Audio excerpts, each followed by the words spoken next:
Ada tim khusus untuk memelihara isu. Lalu siapa yang membuat isu ijazah ini dan siapa pula yang berselancar di atas gelombang ijazah ini?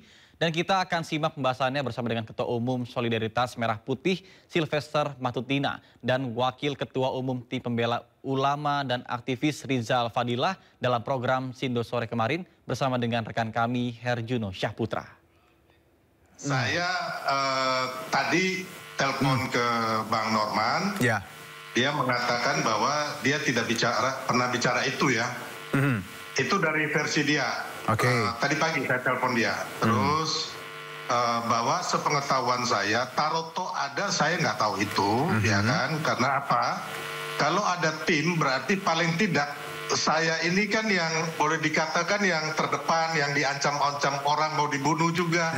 Pastikan saya pasti diikut sertakan. Jadi selama ini nggak ada dan kita ketahui sejak Pak Jokowi muncul di gubernur ataupun Pilpres 2014, isu-isu pembusukan atau isu-isu tidak benar mengenai Pak Jokowi ini anak PKI, Pak Jokowi anak Gerwani, Pak Jokowi ini agamanya bukan Muslim, dan sebagainya itu sudah dihembuskan, ya kan? Termasuk isu mengenai orang tua Pak Jokowi dan sebagainya. Intinya Pak Jokowi PKI, ya kan, kita tahu masa Pak Jokowi lahir tahun 61, PKI meletus tahun 65, kok anak umur 4 tahun jadi PKI ya. Itu kan isu nggak benar, memang sudah dihembuskan. Dan selama ini tidak pernah ada tim untuk mengelola itu, kecuali tim hukum ya. Dalam hal ini 2014 itu kebetulan saya bersama tim hukum yang melaporkan obor rakyat.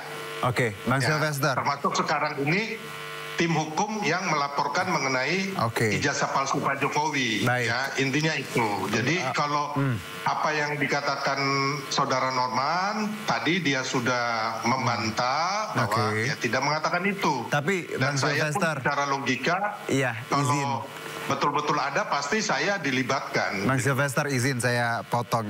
Anda tadi sudah nelpon Bang Norman seperti itu.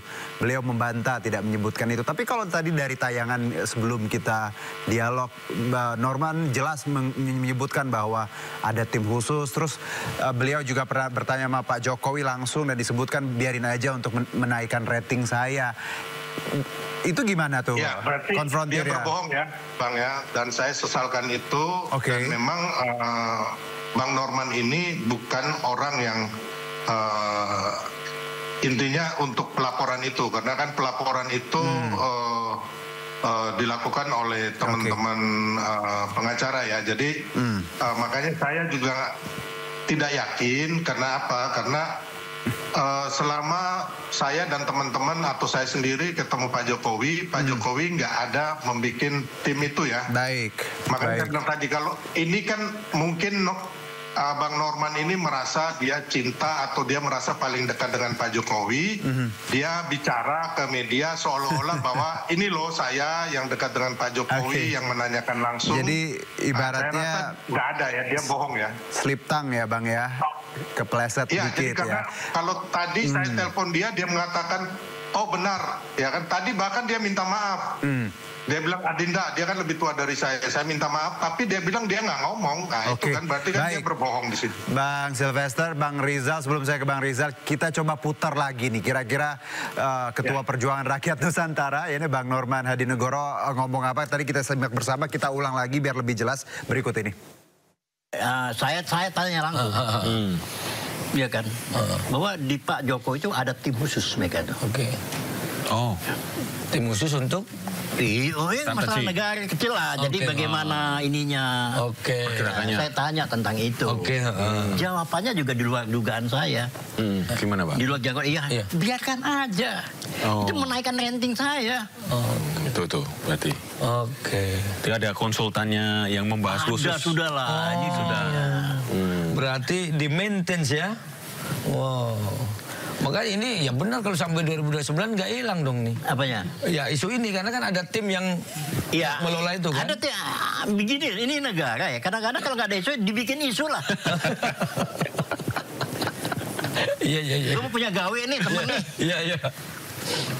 Biar rame ya. Supaya nyaman, gawenya kita bikin isu beginian. Ini biasa. Benar nggak? Iya, betul. Oke, Bang Sylvester, tadi itu pernyataannya. Ya, silakan. saya nggak bisa membantah bahwa dia bicara itu. Berarti tadi sebelum saya telepon dia itu kan belum ada nih, saya belum lihat. Jadi memang berarti saudara Norman ini berbohong kepada saya. Dia mengatakan dia nggak pernah bicara itu. Tapi kalau kenyataan secara logika saya bahwa Pak Jokowi tidak mempunyai tim itu. Kalau Pak Jokowi mempunyai tim itu paling tidak saya ini yang termasuk garda terdepan, ya kan? Mungkin Pak Rizal juga tahu, ya kan? Bahkan saya sekarang mau diancam-ancam dibunuh dan sebagainya. Nggak mungkin saya nggak dilibatkan, gitu loh. Baik. Ya, jadi intinya saya melihat dari sini aja saudara Norman sudah berbohong, ya kan? Kepada saya dia bilang dia tidak bicara. Ternyata ada video ini yang baru kita putar.